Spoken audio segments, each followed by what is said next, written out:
আরেকটা ইয়ে দেখাই, দেখেন। যে এই মন্তব্য করে তার জীবনটাকে ছিঁড়ে ফেলা উচিত। এই মন্তব্য করে পাবলিক প্লেসে এবং আমার দেশের সরকার বসে বসে তা হজম করে। এটা কি প্রথম ঘটনা বন্ধুরা? এটা প্রথম ঘটনা না। আমার দেশের নারীরা বেশ্যা, আমার ঢাকা বিশ্ববিদ্যালয়ের নারীরা। এইটা ক্ষোভটা নিশ্চয়ই জানেন যে আমাদের এক নেতা একেবারে প্রকাশ্যে বলছে যে ঢাকা বিশ্ববিদ্যালয় ডাকসু ভবন ছিল কি, সেটা বুঝতে পারছেন।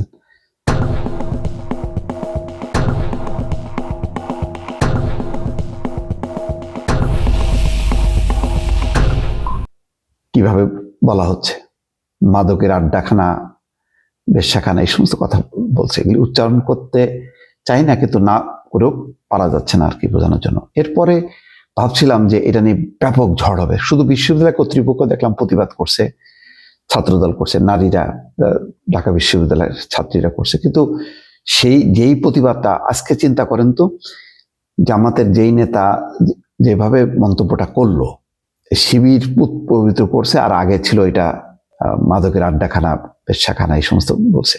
চিন্তা করেন ঢাকা বিশ্ববিদ্যালয়ের ডাকসু কত ঐতিহ্য। হ্যাঁ, এই ডাকসুর ভিপি আসম আব্দুর রব কি বলে স্বাধীনতার পতাকা উত্তোলন করছে, তারপরে শাহজাহান সিরাজ ইশতেহার পাঠ করছে। সেই ডাকসু ঢাকা বিশ্ববিদ্যালয় সম্পর্কে এরকম মন্তব্য করলো।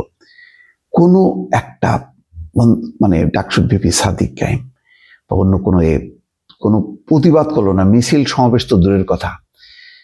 এই মন্তব্যটা শুধু বিএনপির কোনো নেতা যদি করতো তাহলে বিশ্ববিদ্যালয়ের অবস্থা কি হতো চিন্তা করেন। উল্টা তারা দেখি যে একদম ছাত্র দল চাঁদাবাজ বলে মিছিল করতেছে, কিন্তু এরকম একটা ঘটনা এটাকে চাপা দিয়ে গেল। আর তারা বলছে তারা নাকি নিরপেক্ষ থাকবে, শিক্ষার্থীদের বিষয় নিয়ে আন্দোলন করবে, কোনো রাজনীতিতে জড়াবে না। কই কোনো বাদ প্রতিবাদ নেই, কিচ্ছু নেই।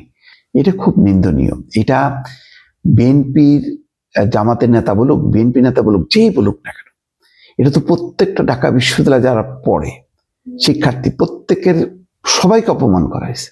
তারা নিশ্চুপ, তারা কেউ কিছু বলছে না। আমি এটা খুব এই ঘটনায় অবাক হইলাম যে মানুষ এরকম প্রতিবাদবিহীন হয় কি করে। এই ধরনের মানে মনে হচ্ছে যেন সমস্ত অনুভূতি তাদের শেষ হয়ে গেছে, কোনো বাদ প্রতিবাদদের কোনো ভাষা তাদের নেই। অল্প কয়েকজন প্রতিবাদ করছে রাজপথে। এটাও কি রাজনীতি? মানে রাজনীতির কারণেই কি প্রতিবাদ করা যাবে না? এরকম একটা মন্তব্য করতে পারে কেউ? কোনো দায়িত্বশীল নেতা করলো তো? সেটা তো আমরা শুনলাম, ব্যাপকভাবে সয়লাভ হলো, কিন্তু ঢাকা বিশ্ববিদ্যালয়ে তো কোনো প্রতিক্রিয়া দেখা গেল না। ঢাকা বিশ্ববিদ্যালয়ে দেখেন, এটার পাশাপাশি আরেকজন দেখেন, এক এই চাকমা, সে কিশোর তরুণদেরকে কান ধরে উঠবাস করেছে, হাতের লাঠি। মানে কি ধরনের ঘটনা! তারপর সে পদত্যাগ করছে। কিন্তু এই ধরনের মনোবৃত্তি, এই ধরনের চিন্তা চেতনা কিভাবে মাথার মধ্যে আসতে পারে?